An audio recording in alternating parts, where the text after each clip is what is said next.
This is Tenerife.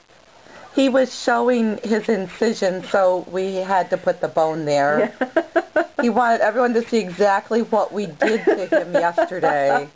It was awful, wasn't it? Oh. He says, "Oh my gosh, what'd you do to me?" Yes, you're going to show everyone out there, huh? You liked this guy, didn't you? He's funny. I know. Well, we're sorry, but it will heal, and it'll be all better soon. Now he's just like, get the bone out from me. I don't know. I think the pressure, maybe it feels comfortable. Maybe it does. I don't know. You know, it's like, oh, look what they did. But what a cute little boy. Really, Hi, really baby. cute. Hi. He says, "Me, am I a baby?" You are. You're just a little thing. He is very little. I know, that's funny, huh?